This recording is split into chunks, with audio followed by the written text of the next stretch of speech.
By John Craig, chief political correspondent. Unite leader Len McCluskey has been accused of breaking union rules to sway voters during his re-election, an illegal row that could have a major impact on the future of the Labour Party.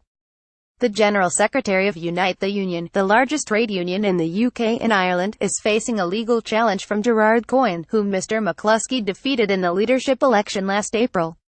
At a hearing before a retired High Court judge in London, Mr Coyne made a series of accusations against Mr McCluskey. Mr McCluskey denies any wrongdoing, insisting he acted within the rules throughout the election. If the judge finds against Mr McCluskey, the election will have to be rerun. The acrimonious contest last year had been seen by many Labour MPs as a battle for the soul of the party. Unite is a major donor to the Labour Party, and Mr McCluskey is regarded as Jeremy Corbyn's chief union cheerleader and great protector. Labour MPs opposed to Mr Corbyn's leadership are strongly behind the politically moderate Mr Coyne.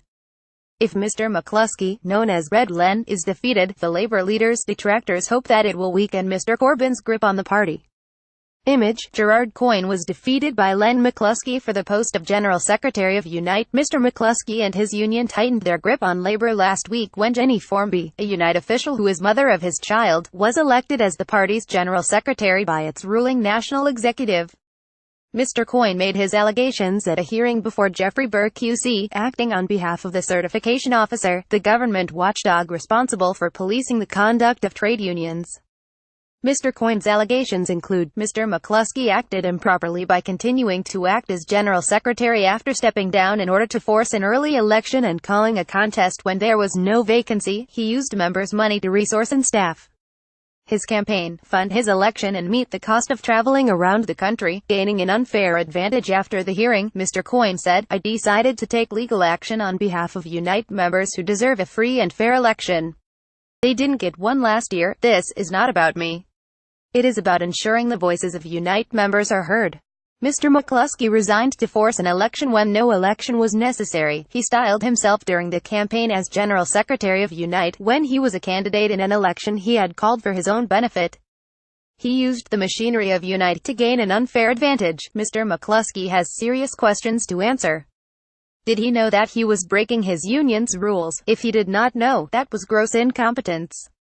If he knew and thought he would get away with it, it was worse than incompetent. It showed contempt for the union and its members. Image: Mr McCluskey is regarded as Labour leader Jeremy Corbyn's pictured chief union cheerleader and great protector. A Unite spokesman told Sky News, "Unite is firmly of the view that it acted in accordance with the union's rules and interpreted them correctly in calling an election for General Secretary." It should be noted that when the General Secretary election was called, no complaints or objections were made by Mr Coyne or any other individuals. Unite is confident that the judge will share the union's view that it acted correctly and reject the complaint when he makes his ruling in the coming weeks. Later, responding to Mr Coyne's comments, a Unite spokesman added, "The statement issued on behalf of Mr Coyne following today's certification officer hearing is extraordinary and unheard of in tribunals. Mr Coyne's claims as to evidence heard appears to be a deliberate act that misrepresents judicial proceedings.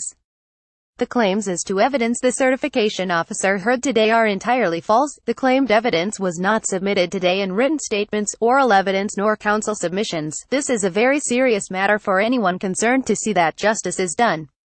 We are consulting lawyers about what action can be taken in regard to these incredible claims and such blatant misrepresentations." Image: Unite is a major donor to the Labour Party. In addition to his main complaints, Mr Coyne has also alleged full-time Unite officers assisted Mr McCluskey's campaign, in breach of a rule which required them to be neutral. Mr McCluskey, acting through senior officials supporting his campaign, tried to obstruct Mr Coyne from contacting Unite members. In particular, they tried to prevent him from questioning a decision to loan Mr McCluskey more than £400,000 from union funds to buy a flat in central London. Mr McCluskey, alone of 3 candidates, had access to the postal and email contact addresses of all Unite branch secretaries during the campaign, further evidence that full-time staff were aiding his campaign. Branches that were dormant in December 2016 were revived during January 2017 and met to nominate Mr McCluskey.